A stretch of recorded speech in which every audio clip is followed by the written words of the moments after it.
Good evening दोस्तों। Target exam with प्रतीक में आपका स्वागत है।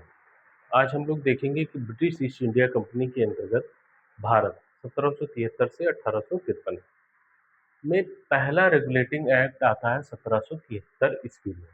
इसकी मुख्य बातें जानेंगे कि इस समय ब्रिटिश यानी ब्रिटेन में प्रधानमंत्री थे लॉर्ड नॉर्थ। इन्होंने एक गुप्त समिति बनाई थी। किन्होंने बनाई थी?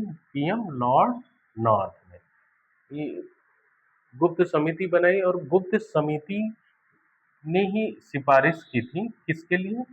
1773 का रेगुलेटिंग एक्ट बनाने के लिए। और 1773 का रेगुलेटिंग एक्ट बना, इसका मुख्य उद्देश्य क्या था कि क्यों जरूरत पड़ी कि 1773 का रेगुलेटिंग एक्ट बनाना पड़ा। इसमें आप लोगों को पता होगा कि ब्रिटिश ईस्ट इंडिया कंपनी थी जो ब्रिटेन की थी। कंपनी के कार्य जो भारत में हो रहे थे तथा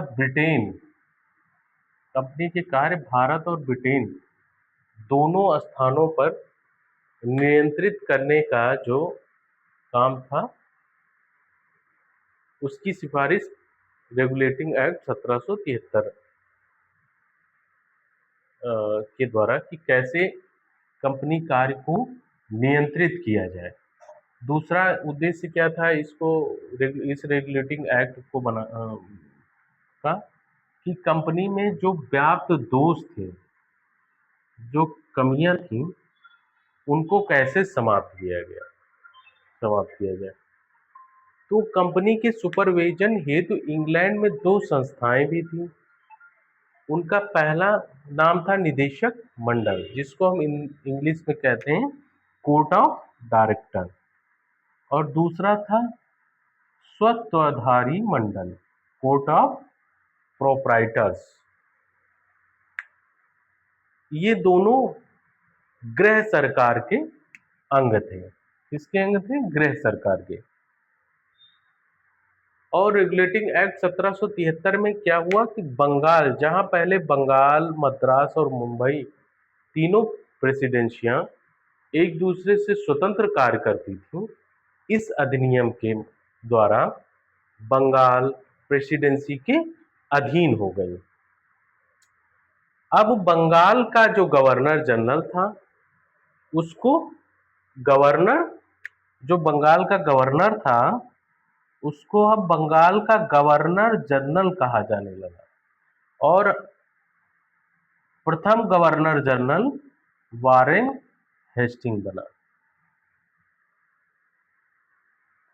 आगे देखेंगे कि 1784 में कलकत्ता में एक सर्वोच्च न्यायालय की स्थापना की जाती है।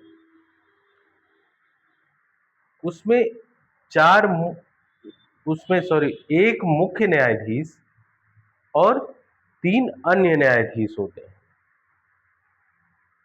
पहले मुख्य न्यायाधीश का नाम सर एलिजा एप्पे होता है, और जो अन्य न्यायाधीश होते हैं उनमें चेम्बर्स, लिमस्टर और हाइड, ये 3 अन्य न्यायाधीश होते हैं। तो आज हम लोगों ने देखा कि रेगुलेटिंग एक्ट में क्या क्या बातें हम लोगों ने देखी। आगे हम नेक्स्ट वीडियो में पढ़ेंगे अगली क्लास। आज के लिए इतना ही, धन्यवाद।